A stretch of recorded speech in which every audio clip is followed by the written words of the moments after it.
Welcome to This Week in Intelligent Investing, where we examine timely and timeless investment topics to help you become a better investor. Enjoy authentic, unscripted discussion featuring Chris Bloomstran, Phil Ordway, Elliot Turner, and other thought-leading investors. Brought to you by MOI Global. And now, here is your host, John Mihaljevic.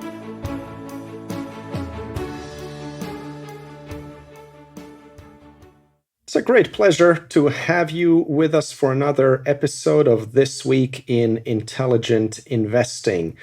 We have a great discussion ahead with Elliot Turner and Phil Ordway. Chris Bloomstran couldn't be with us this week. I'll just mention at the outset that we've been getting some wonderful feedback from our listeners, including questions and some prompts for topics that we could discuss, and that's super helpful to us. So thank you to those who have sent in their thoughts and questions, and I definitely encourage that going forward. It's something we love to do, is just discuss things that are on people's minds right now, and whether that's evergreen or more timely, just keep it coming either to myself or Phil or Elliot or Chris, and we'll be happy to address them. So with that, I'm gonna go to Phil first, and then Elliot. Each of the guys actually will be addressing a listener question. So let's get going. Phil, over to you. Great. Thanks, John. So I'll jump right into a question and just read it verbatim because I thought it was very well said and very much worth clarifying. So it says, Phil, a question for you that might be good for the podcast. You mentioned on the last podcast that you need to have a board level knowledge of a company. What does that mean? If you don't think it's good for the pod, I'd just love to know for my own use. My insecurity around whether I have that board level knowledge, I think infects and limits my action on a variety of fronts. So I think the first thing to point out is that it's a somewhat arbitrary line that I'm drawing, and the questioner is exactly right that it can definitely restrict and limit your actions to the point that you could be paralyzed by indecision. So I don't think it needs to be the same hurdle for everybody, and I don't think it's a bright line test by any stretch of the imagination. But I think this just, for me, it kind of drops me back to the point of I want to always think about the business first, not the security first. And as thinking about the business first, I want to know as much about it as I reasonably can. Now, from an investment perspective, it really does often, almost always, boil down to getting the big 2 or 3 things right. But I will say that there are many, many occasions where I think we've had the big 2 or 3 things right. And then as we keep peeling back the onion and really get to know the company, we find just 7 or 8 or 9 or 10 things that are really worrisome and really troubling. And any one of them might not be enough to disqualify the investment right out of the gates. But when you find that many little things wrong, it generally, adheres to the theory that there's not just one cockroach in the kitchen. So when I talk about having board level knowledge, it's really just thinking about the company holistically and trying to figure out what its weaknesses are, what the people are really like inside, what the executives would really have to say if you gave them some truth serum or a couple of strong drinks and really got them to open up about what the company was good at, where it was weak, what the opportunities look like in the future, where their competitors were really gaining on them, that sort of thing. So I think, again, there's plenty of arbitrary, there's a lot of arbitrary nature in this distinction, but I just always imagine that if I can't picture myself going into the next board meeting, the next day or the next week, and sitting down and asking really thoughtful, penetrating questions that are right up to speed with the absolute best person on the board, then that means I just haven't done enough homework yet. I haven't really thought through the business enough. And again, this just fits my style. It fits my personality. I'm generally looking to make 2 or 3, maybe 4 or 5 at the very most new investments a year, because we're only going to own 8 or 10 or 12 at a given time. So I'm not trying to turn things over too quickly, so I can take the time to sit back and think through them. But generally, if I haven't thought through them enough, and if I don't have that what I consider board level familiarity with all the ins and outs of the business, it just means that I'm not done with my process yet. I'm just not ready to pull the trigger. So, that runs all sorts of other risks. Do I suck my thumb for too long and wait, and the opportunity passes me by? It happens all the time. Do I kind of start overthinking things and miss out on, what should be a relatively simple thesis. Okay, the business is great, the industry is presenting a huge tailwind, and sure, the CEO is a scumbag or something like that. But I think in general, the rule for me has always saved me so much trouble, and that's really kind of the other tenet of the process is I'm not trying to hit the biggest home runs. I'm trying to avoid the biggest mistakes. And so by thinking about the business first and by doing enough work and enough thinking to get to a board level kind of knowledge of the company, it just sort of helps me avoid those mistakes more frequently. So again, I hope it doesn't come across as black and white or, too arrogant. I certainly in practicality, I don't know as much as any given director in almost all the companies that I own. I aspire to, but every time I do talk to a real director, and I'm certainly never going to know as much as a senior executive at the company who's doing it every day. And so every time I do talk to those people in real life, I almost always end up learning quite a bit. So, but it's just that's the test and the aspiration for my end. So, John, Elliot, I don't know if that makes sense to you guys. If you want to chime in or clarify any further. Yeah, no, I think that's really good perspective. And man, did I really take to that quote from you? I thought it was fantastic. I've always tried to think about, how I would describe that moment when I'm like, okay, I'm ready to go. The one thing I struggle with a little bit is we don't exactly have the same level of information the board would have access to in certain cases. And sure, there are certain companies where that would be, obviously extremely helpful, almost deterministic. So we have to take one step back and think about how we're making decisions in a far more uncertain world than someone in a board role would. And I'm not at all talking about information like what's the next quarterly report going to be like, but like I'd been engaging with PayPal's IR and telling them, why don't you guys disclose a little information on like what each decile of engagement looks like. Like if we had a better picture of what your most engaged deciles of customers look like, we'd have an idea of what, in a more aspirational sense, engagement could look like down the line for your core customer.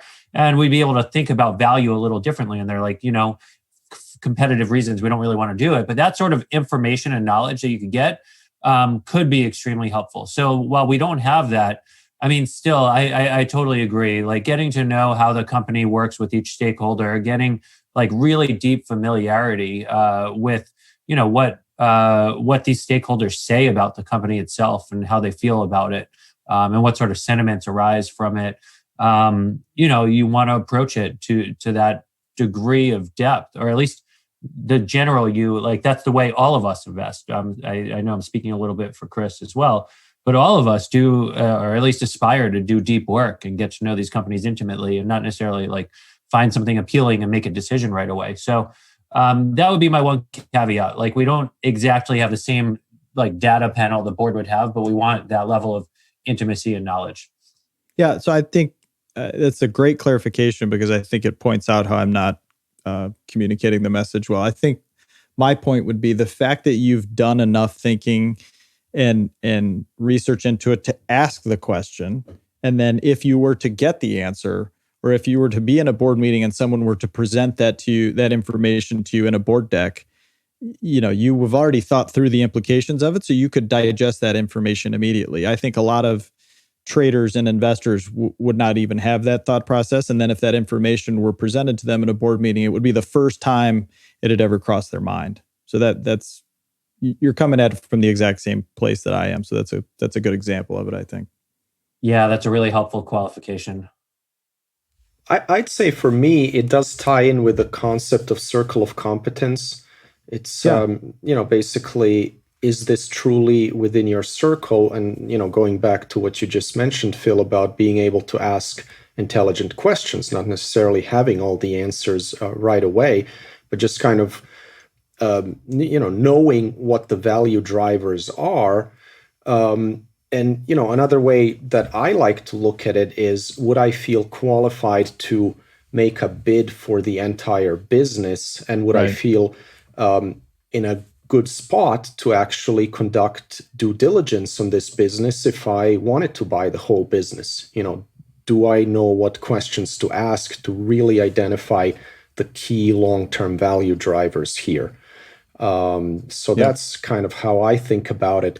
One maybe question for both of you, just to sort of throw a little bit of a wrench in here when you talk about the board level kind of perspective. I sometimes feel like at certain inflection points in industries, the board may not necessarily see the forest for the trees, if you will, or may not appreciate the outside, disruption enough. You think about traditional automakers and electrification. You think about traditional retail and e-commerce. So just maybe to complement that insider view with kind of also an outsider view. Yeah, it's a great point. And, it gets to a little bit of a different question and problem, I think, which is that I think if you talk to anybody that's had board experience or interactions with the board, it can get a little discouraging. There's some great directors out there. There's some really thoughtful people that put a lot of heart and time and soul and effort into serving on boards, but there's a lot of board members that are also there to kind of check the box and collect a check. And there's not much investment in any sense of the word in the success of the company. And so there's a lot of directors that don't do this kind of work and aren't really, qualified to ask those kinds of questions either. So that's a little discouraging. I do really like the framework though. If I were presenting a bid for the whole company, what would I need to ask? And am I qualified to do so? And likewise paired with the, of course, the circle of competence angle of things, because Lord knows, there are plenty of companies. I was thinking the other day about Pfizer when the vaccine trials came out, or Moderna for that matter. And, you have people like Scott Gottlieb, the former commissioner of the FDA, on that board at Pfizer. I could contribute in other areas maybe, but as it pertains to the single most important thing to that company right now, and frankly to the rest of the world, I'm certainly not going to have anything to add. So I'd be a pretty useless director in that perspective. I wouldn't know what to ask, and it just wouldn't be helpful. So I think that points out why you need to have a balance of people on the board, and you have to have people that are willing to learn and get up to speed. Because I think if I spend enough time around people like Scott Gottlieb, I could at least get smart enough to start figuring out what types of questions to ask, even if I didn't have the deep subject matter expertise. Yeah, I think that's a really good answer there, Phil. I think that's incredibly relevant. It's hard. There are some companies that you look at and you think right away, like, oh, these board members are definitely there to just collect their check, and I can't imagine they have a meeting. I mean, it touches on a lot of what you've brought up topically in terms of governance. And it makes me think, we were talking last week about Twitter on stock comp, but Twitter on the board is an interesting example where that was one of the biggest targets of the activists. And they basically have a kind of new board in a lot of ways.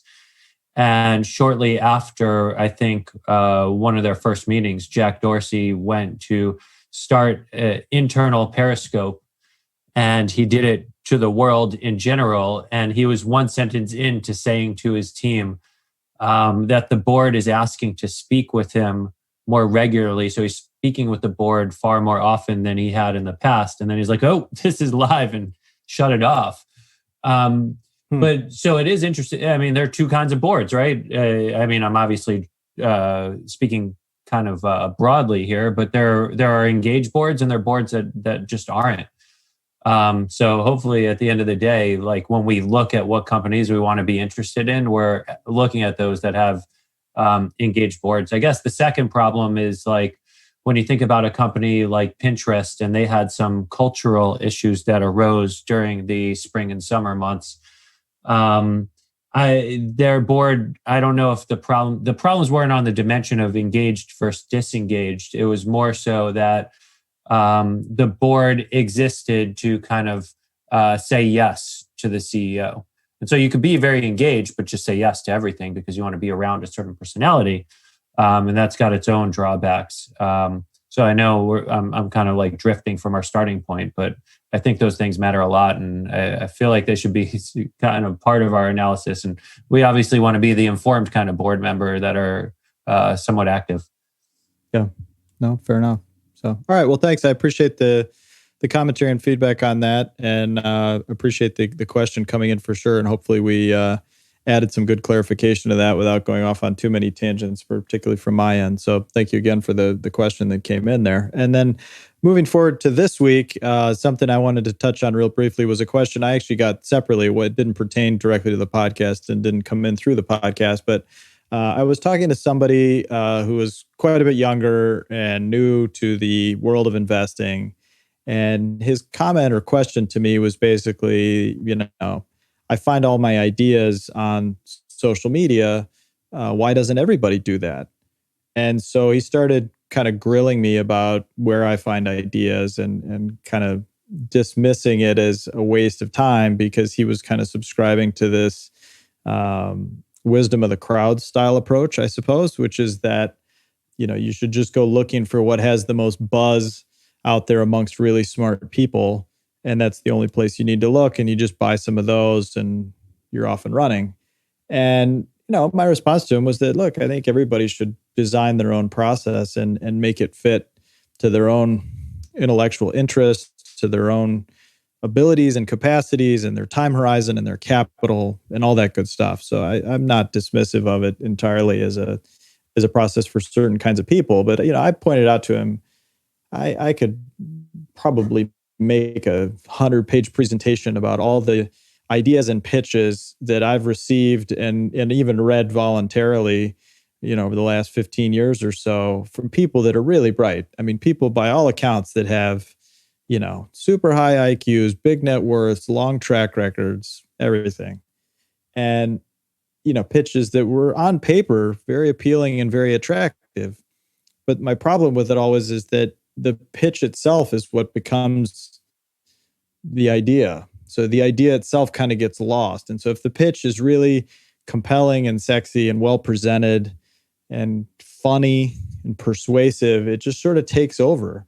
And so I think it becomes more an issue about psychology and filtering than it does about business and investing. And so it gets back to my first and foremost filter, which is business first or security first. So my response to this person who was asking me this question was, look, if you're trying to find stocks that are going to go up for the next week or month, I think you're really onto something. I think you may have a problem competing against the superpowered quants and AIs that are going to be doing this game even better than you are and better than you ever could because they're monitoring all that kind of stuff and getting out in front of it. And so I think you're going to be left with a lot more noise than you are signal. But look, if your game is a security first game and you're trying to pick stocks that are going to go up, you almost by definition need to take the temperature of the crowds on a very frequent basis and try to ride that wave.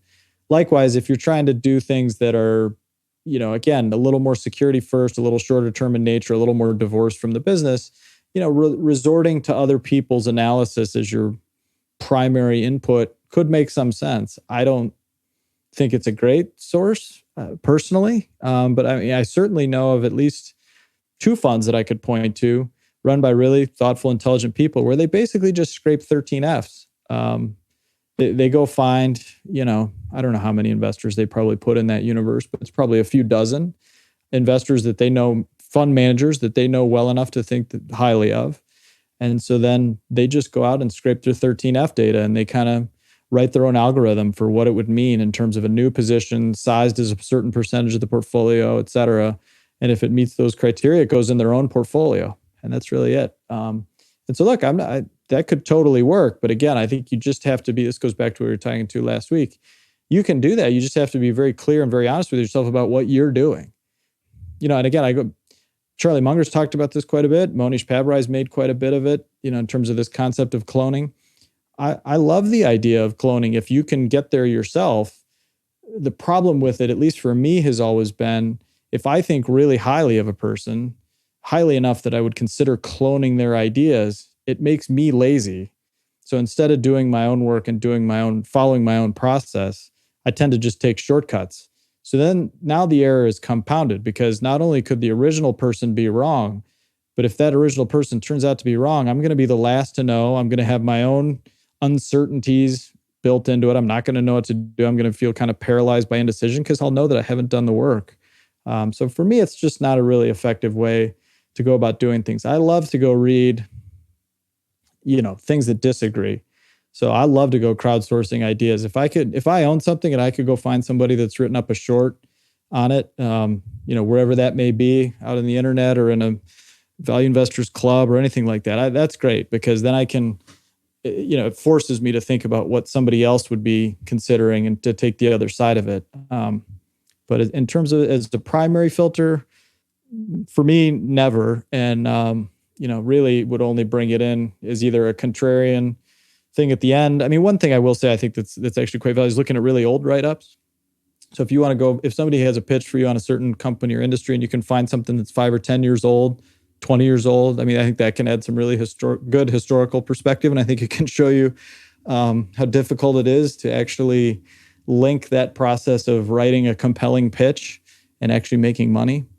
But I do think that's a worthwhile exercise to go back and find things. But in terms of just trolling day to day to find ideas that are, quote unquote, crowdsourced, via social media or message boards or whatever, it just hasn't worked well for me. But I want to throw it out for you guys, because I know that you guys probably have a little bit different perspective on it. John, I know you've written about this extensively and you know far more people than I do. So curious for your thoughts.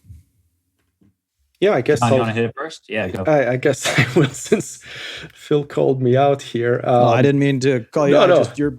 You're probably the more informed of the. No, that's fine. That's thanks. sure.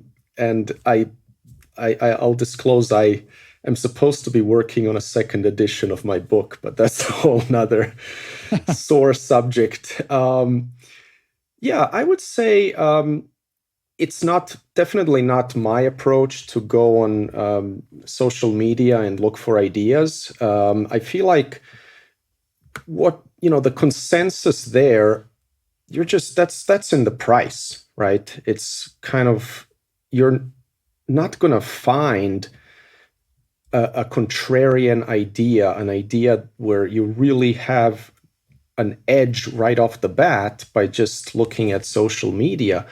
And, there's also the danger of just buying into stories or really good write-ups, as you said, Phil. People are susceptible to that.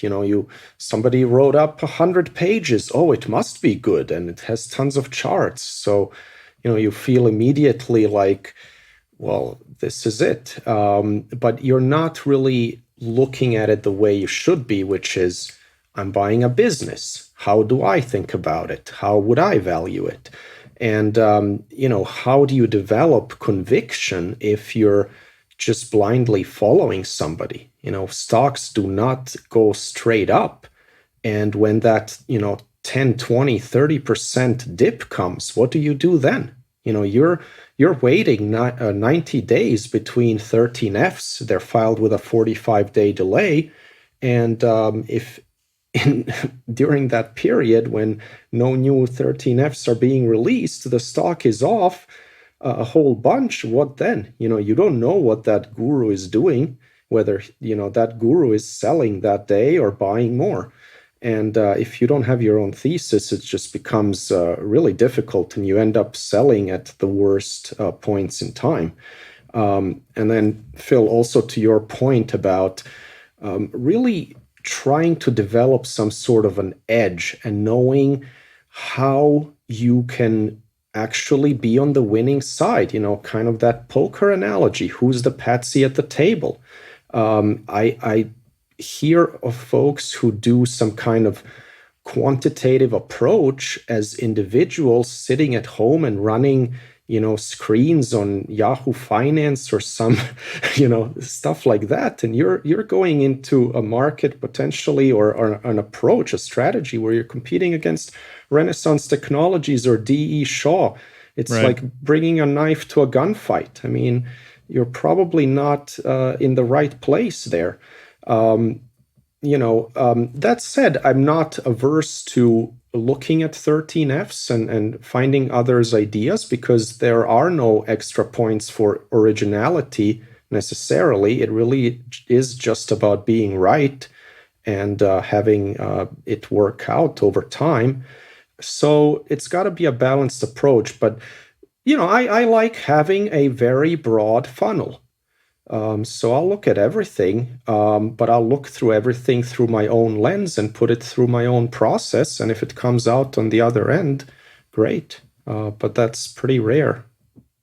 Well, that's super well said. I should have just skipped all of my rambling and gone to you because I knew you'd nail that one right on the head. So appreciate it. That's exceptionally well done. And another thing I should add just to clarify about my own comments was I'm at least as susceptible to believing a pitch that's good from a person who's good, even if the idea itself is garbage, as I am to dismissing a good idea just because I think the person is a bozo.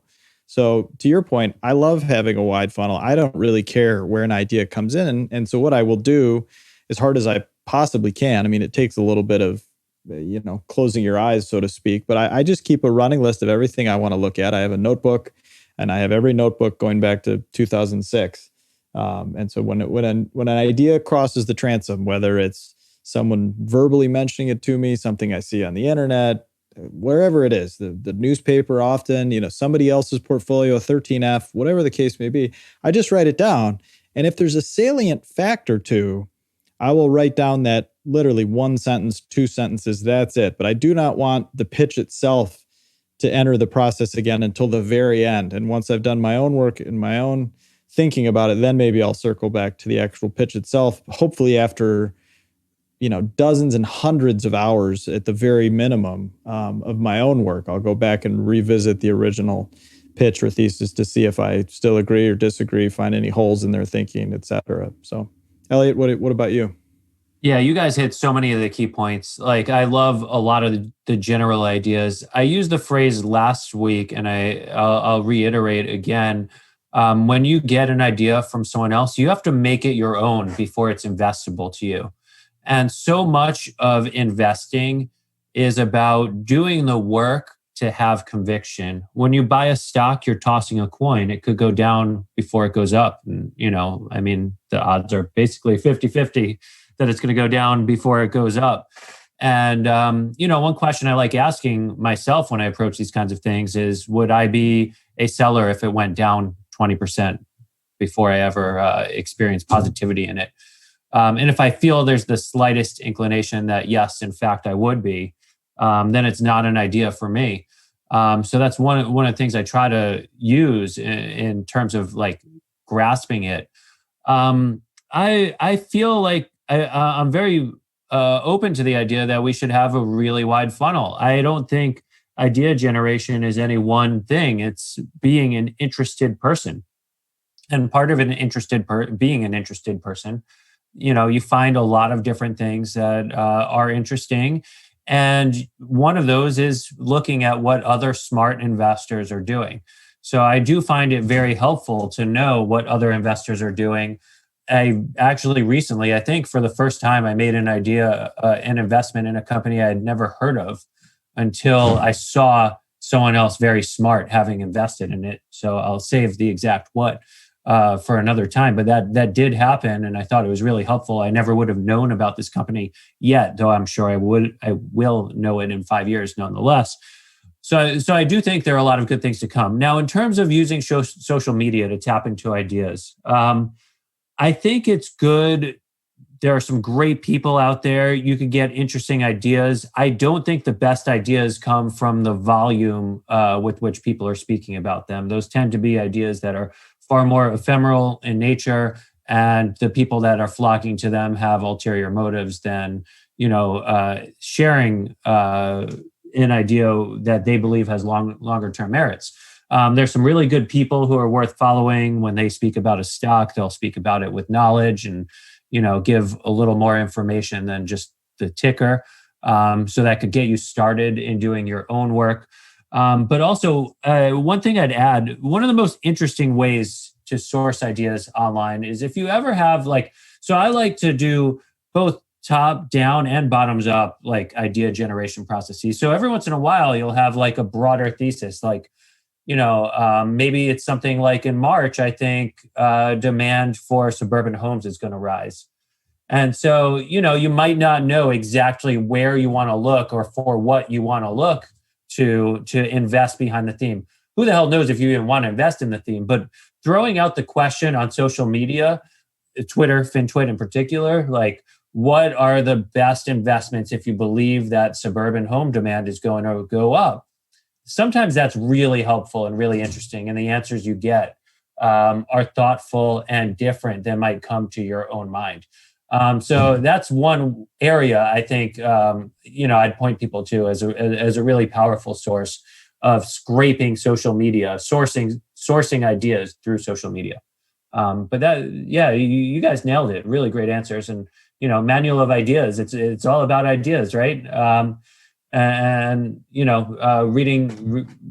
smart people there. That's outstanding source of ideas. The conferences, all that sort of stuff. Extremely helpful. Well, Elliot, what you just said, though, I think maybe the most important point of the whole thing, which is the best way to find ideas is to just have interest and be interested and be curious. So I totally agree with that. I don't think there's one way of doing it that's perfect, and you have to have as wide a funnel as you possibly can. And the people that are most curious and most interested and most persistent about it are going to do the best over time. I just don't see there's any other way about it. Yeah, totally. And one thing that's coming to my head now, and I think the phrasing and articulation of it is coming to my head now. Like a lot of people talk about circle of competence and making sure ideas fit within your circle of competence, which is 100% true. But I also think the idea, and it has to fit with your personality. Like all of this stuff, it's very personal. Like it really has to fit you. It doesn't mean that you have to be the customer for the product, but it means that like your ability to stick with this business when it's not working has to be consistent with, how you're able to handle adversity.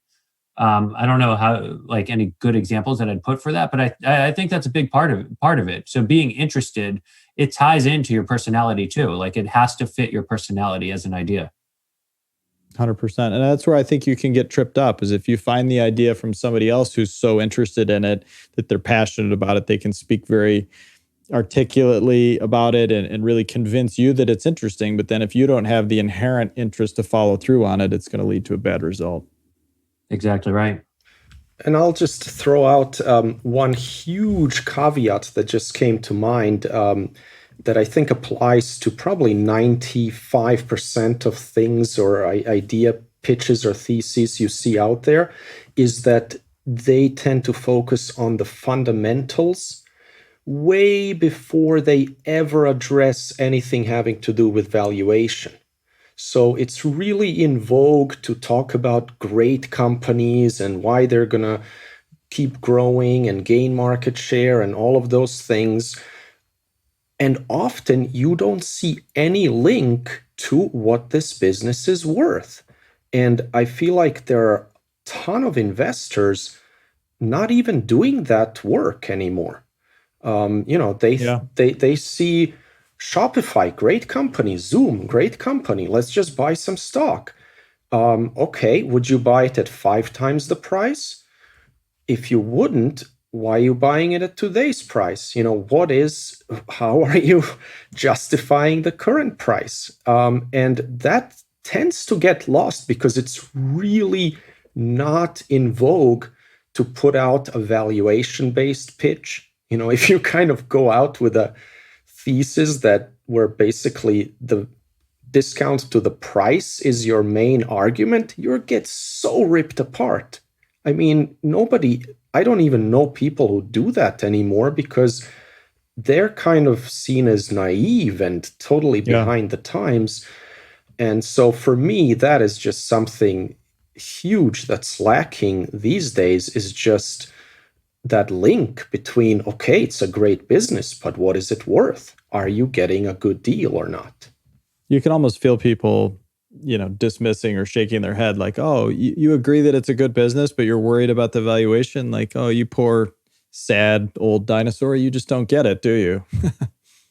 Right. All right. Well, on that note, let's move on to our next reader, I guess a listener, a question that came in for Elliot. Elliot, go ahead. Sure. Yeah. This one was from Alessandro Neglio, and it's a really good question, really interesting question that I'd love to explore with you gentlemen. The question is, I was wondering if you can discuss any time, what are the red or yellow flags that you include in your checklist when you look at a new idea? Moreover, it would be great to know if you have any quantitative way to spot some of them. For example, based on my short experience and mistakes, I tend to focus on the Benish M score, receivable turnover, inventory turnover, etc., and looking at common size balance sheets to have a better understanding of the changes. So It's a really good question. And those are the quantitative tools that I use. And for me, pretty similar focus on that. But I'm going to actually say something that's probably more in the tune of the end of our last conversation. I'm far more qualitative in my focus on these kinds of disqualifying factors. Because at the end of the day, I mean, obviously everything's tied to valuation. So if it's cheap enough, I could look past certain things or at least account for them in some way, shape, or form. But obviously have to be aware of all these things. And I'll share a couple examples of where I went wrong to kind of explain some of my rules. So on the first is on the quantitative side of things. I got burnt pretty badly in Under Armour when they stuffed the channel. And I looked at the receivable turnover and I was like, oh my God, there's something not good here. But one of the things when I reflected on what went wrong for me there was that I really felt had I done better work on the qualitative side, I would have noticed the problems that led to the quantitative issues surfacing. Had I focused a little more on the lack of progress they were making in certain areas, like footwear, like moving past just athletic apparel into athleisure, and had I focused a little more on the incentives at the top of the company, all these things I think would have led me to incentives. Sorry, specifically, they had a streak of like 20 quarters in a row of 20% quarterly, 20% annual growth, where like their existence at that point was basically to maintain that streak, and they would do everything possible. Had I thought more about these things and the problems that they could lead to, even with the quantitative awareness, like qualitatively, I would have noticed the problem. So first and foremost, like do deep qualitative work. Now, one of my biggest red or yellow flag, and it's actually a red flag, and I call it my 2-strike policy.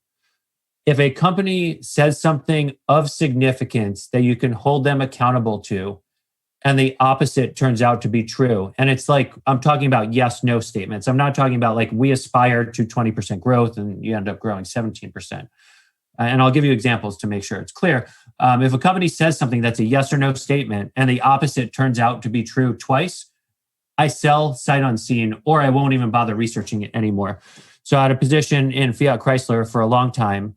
And the first problem that surfaced in my holding was that there was some evidence similar to Under Armour of how Fiat Chrysler had this Chrysler in particular had this fantastic streak of monthly year-over-year sales growth. So every month they were selling more cars than they were the prior year in that month. And it turns out that in the organization, they were using some dealers and incentives to kind of push some sales on dealers and effectively stuffing their sales number without actually recognizing revenue for that. And then the second was Sergio Marchionne had unequivocally said, we did not, will not, never have used a defeat device to get within fuel emission standards. And it turns out that they, in fact, did. Not only did they do so, they ended up admitting as much and settling with I think it was with the FTC for that. So when it came out that there was a defeat device there, I was like, I'm done with this. And so the problem is, it may not be that one executive who's at fault, who said what's wrong, but it has to be something wrong with the culture where something that is really important, that is everything about your integrity that's put out there, is stated as no, and in fact is a yes, right? And so I'm very intolerant of those kinds of situations. I don't care if the stock is cheap. I don't care if everything else is going right. I just don't care. Like, if you're going to lie to me like that, I can't feel comfortable knowing that I know as much as I should about this business. So those are two examples in two specific areas. So to me, like, the real answer is I try to do deep qualitative work, and I'm intolerant of people not telling me the truth. And I've, one other experience in investing where I was told one thing by management and the other was absolutely true, and management knew it or should have known it. And if they didn't know it, they were effectively failing at their jobs. So I don't care, and I'm just completely intolerant of those kinds of situations, and I don't want to get burnt in that way.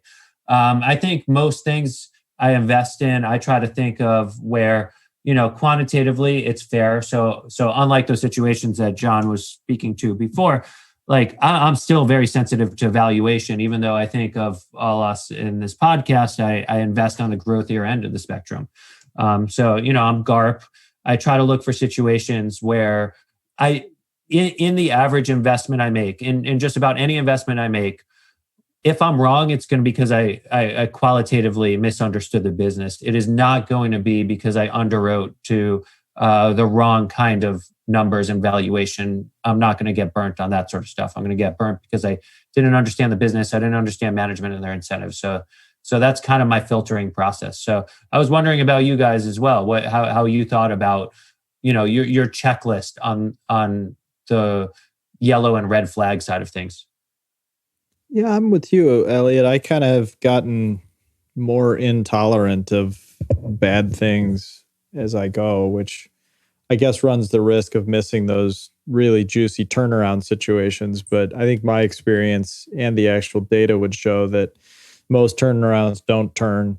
And to reuse the cliche from earlier, when you find one cockroach in the kitchen, that almost always means there are more problems beneath the surface that you just can't see yet. So I'm with you. I mean, one thing I've definitely learned, not the hard way, but I mean, certainly somewhat painfully, was just if there's a current or recent scandal, it just rarely pays. And in my structure, again, so I'm only speaking for myself, again, a long-term holding in a concentrated portfolio, it just rarely pays to stick around. I'm thinking specifically, I guess, in this case of Wells Fargo, where unfortunately, I was actually aware of the account scandal before it became sort of a national story. And I had sort of assumed that it really was a one-off isolated deal. And, in 2014, it just didn't seem at all plausible that this would drag on for as long as it has and cost two CEOs their jobs and a big settlement recently. It was just, John Stump was just in the news the other day again.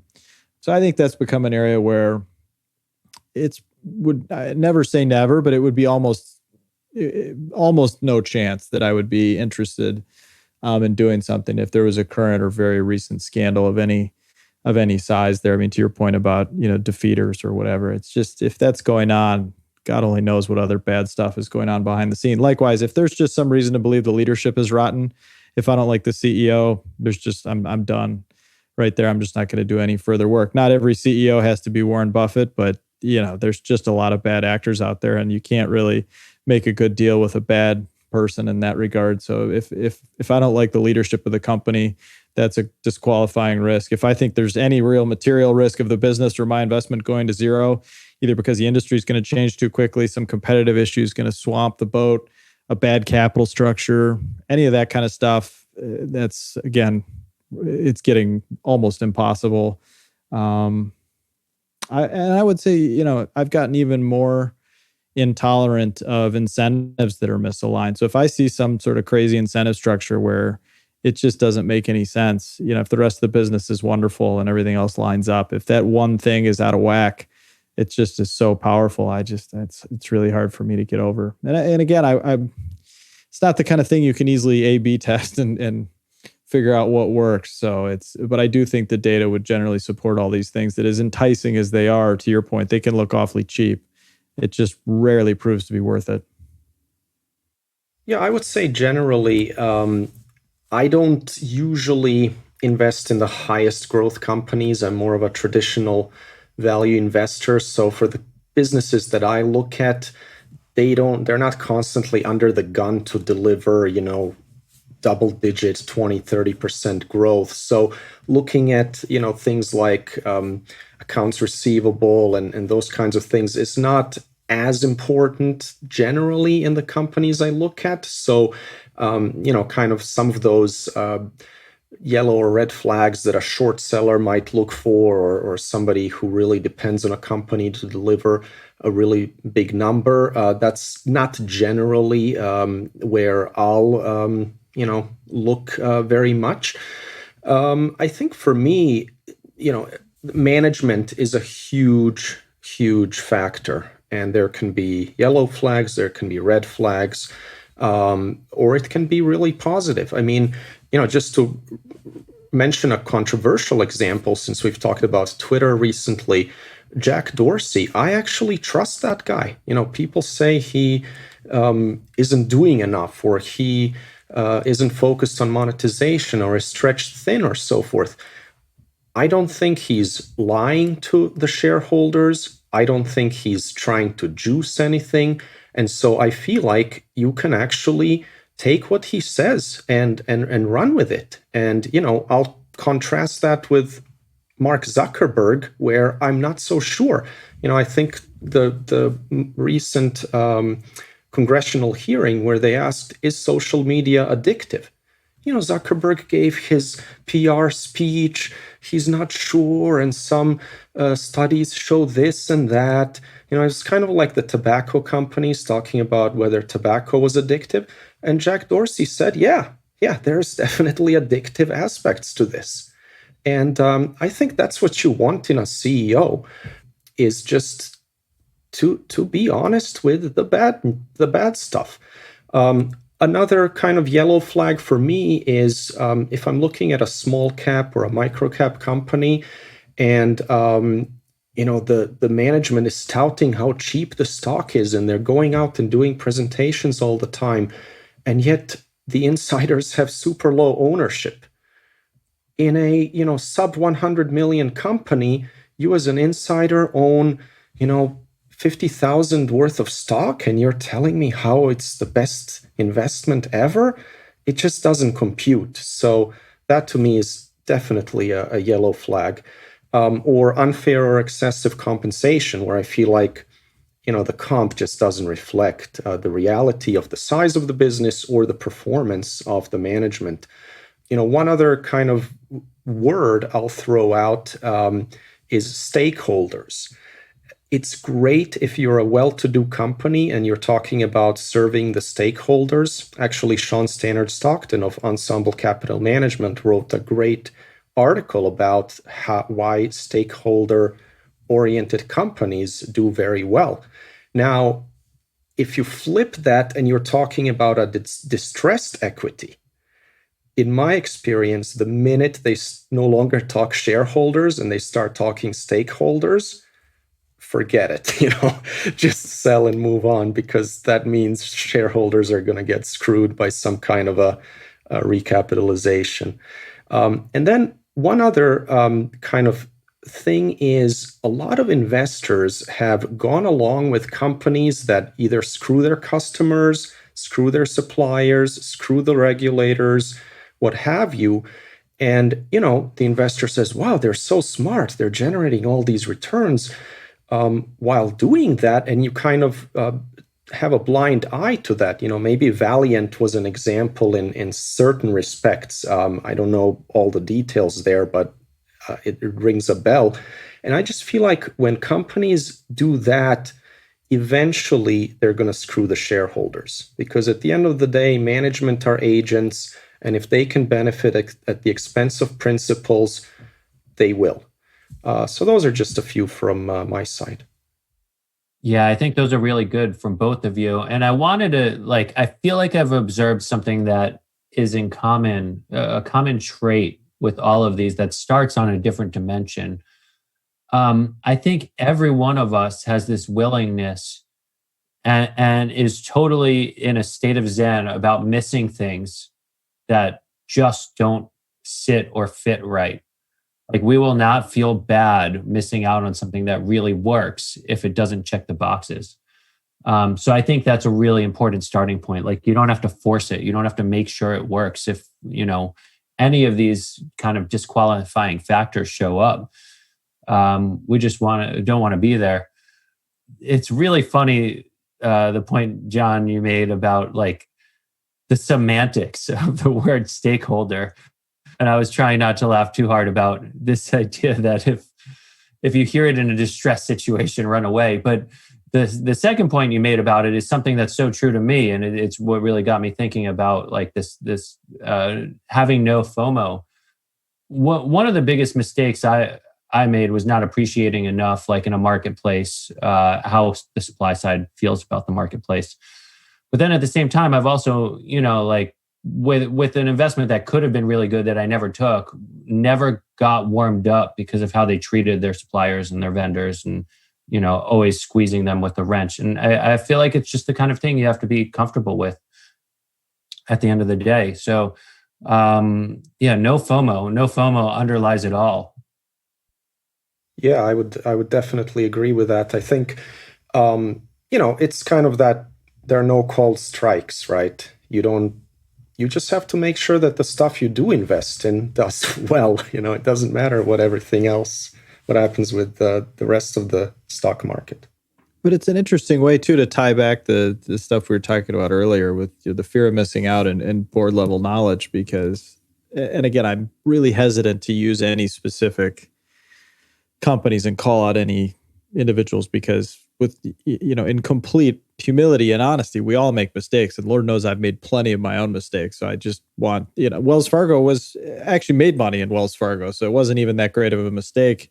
But I'm calling it out because I think it's just such an amazing case of a company that had something going wrong, and a lot of us just kind of ignored it for too long. And most of us, almost all of us, right, just kind of ignored it for too long. And John, you mentioned Valiant, which to me is maybe the most interesting of all, because there you had quite possibly the greatest concentration of brilliant investors, and investors that most of us, at least I certainly admire, and have great track records and good incentives and good intentions and great LPs and everything you'd want from a fund manager. And they all kind of got roped in to Valiant, and they all got torched by it. And there again, I just think if you had been taking the business first approach and the board level, kind of criteria for knowledge base, it didn't take much to figure out that there was some really rotten stuff going on there, both in terms of the business itself and what some of the people were doing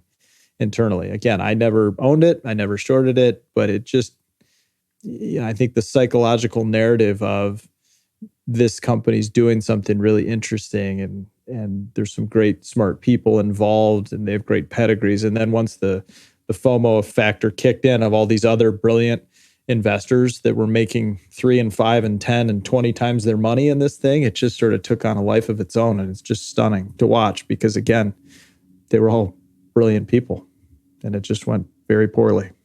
Yeah, and my point there is not just that they didn't have the board level knowledge. Actually, some of the investors did. Well, some of them did. Yeah. Some of them were super close to the business, and they actually bought into. They even advised the company how to maximize all value, quote unquote. Right. And that's part of my point, is just, if you're that willing to turn a blind eye to wrongdoing just to make a buck, it's going to come to bite you later on. And, I'm not some ESG investor. I don't care about those categories at all. But if you will, my own way of designing my ESG approach is to just not invest in those kinds of companies where I feel like it's obvious that their business is built on screwing somebody. Right. Yep. Yeah, that's just it. And that's where I think, again, I don't think pure rules-based, pure checklist-based, pure algorithmic decision-making works all the time in the context that we're talking about. But I will say that it should take something like once a career kind of thing to override the decision that I know this company is screwing hospitals, and that their, management team is engaged in some truly horrible behavior, and I'm going to overlook that and invest anyway. Right. I mean, it really just, you could save yourself. Again, if the name of the game for you is avoiding mistakes, you're going to avoid a lot of mistakes if you just say, oh, one of those red flags has been triggered and I'm just done right there. I'm just not going to move forward. Exactly. And Phil, like Wells Fargo is such an interesting example on so many levels, because I think it relates to the first part of our of this podcast as well. I think there were a lot of investors in there who were, the extent of their thought was Buffett endorsed this bank, owns a lot of it, therefore it's safe and I'm going to be in it. And I don't think there are the same kinds of critical questions being asked when that's the kind of nascency of your thesis. And then, when you think about a bank, like I kept looking at Wells Fargo, I was like, should I like this? I came into this year with a decent size holding in banks and financials in general. And I would think a lot about Wells Fargo. Should I shift my JP to Wells? And, is the situation right or is it not? Like at the end of the day, what it shook out and still shakes out to me is a bank's most critical asset is their trust. It's nothing else. None of the other stuff you see on the balance sheet. It's trust. And if you've forsaken your clients, your customers' trust, it's really hard to build that back up. And that's exactly what Wells did. So I had a really hard time and would really struggle with that. But I mean, I guess my point is like this sort of stuff, you can't necessarily screen for it in the numbers. You have to think about it and you have to spend a lot of time thinking about it. And you have to make your thoughts your own. Can't outsource that. Because when Buffett starts selling, you won't know until he sold a lot of it and the 13F comes out several months later. So it's really hard. Your conviction can't be outsourced. Yeah, right. And look at what, to finish off the Wells Fargo discussion. I mean, the mistake I made, I think, was that for a couple of years, and I recognized it relatively early compared to others, I guess, but it didn't really do that much for me, I guess. But anyway, the point would be that I assumed early on that because this wasn't making any money for the company, like the opening empty accounts, fake accounts, and because it was relatively limited in scope in terms of the number of people that were involved with it, that you shouldn't paint too broad a brush. And that this is a company that's big, it's been around for a long time, it's got thousands, tens of thousands of truly great people working there, so why throw the baby out with the bathwater? And I think whether it's Wells or Solomon or previous iteration, Solomon Brothers, or now something like Valiant or whatever, it's just so hard to overcome that sort of cultural rot in anything that I just question whether it's ever worth my time to look past that. Once I find any evidence of it, I think it's pretty much a disqualification. Yeah, I'm with you there. And, for what it's worth in Wells, like at this point, I don't feel like Buffett's selling because of the cultural stuff. I mean, if I had a guess, and I'm not really I'm not good at reading these tea leaves, wouldn't ever claim to be. There was a Charlie Munger statement about how he thought that Charlie Scharf wasn't fully committed to the job and was half checked out because he chose to stay in New York and not move out west. And I feel like that could have something to do with it, whether that's fair or not about Scharf as the CEO. There does seem to be some sort of disconnect there. So maybe it's not just about that. And, when you have a seller like that, it puts a lot of pressure on the stock, and everyone who is riding the coattails also has to sell. So maybe it's an interesting opportunity in terms of shareholder turnover, but I don't know. It's too hard for me. But just trying to spitball here and think this through. Yeah, and it could. I mean, like you said, price does matter. And so at some price, there's a level that could make sense there. It's just with so many other factors to consider and trying to make valuation kind of the last piece of the puzzle and not the first, it just makes it tough for me. And again, I don't have any insight either as to why someone else buys or sells. I'll try to figure it out to a very limited extent, but it just gets tough. And so I think once you know something for sure, we can all speculate why someone would buy or sell at this point. But once you have some facts on the ground as to what's actually going on in the company, you get some of these bright line tests. Back to the original question you got, once these red flags start flapping, it's tough. Yeah, that's what it's all about. You have to put yourself in position to have conviction. And so anything that gets in the way of that, you just got to run the other way. Yep. Yeah, I think we're all in agreement. I guess we can call it the day on that note, unless you guys have anything else you want to add. I'll just wish everyone listening a happy and safe Thanksgiving next week. We're going to see what we'll actually do in terms of an episode, because it is a time to spend with family. So stay tuned for whether we have an episode, what it looks like, and so forth. But this was a great discussion. Also missed Chris. Looking forward to having him with us again soon. Take care, everybody. Thank you for listening to This Week in Intelligent Investing, brought to you exclusively by MOI Global, the research-driven membership organization. Learn more at moiglobal.com.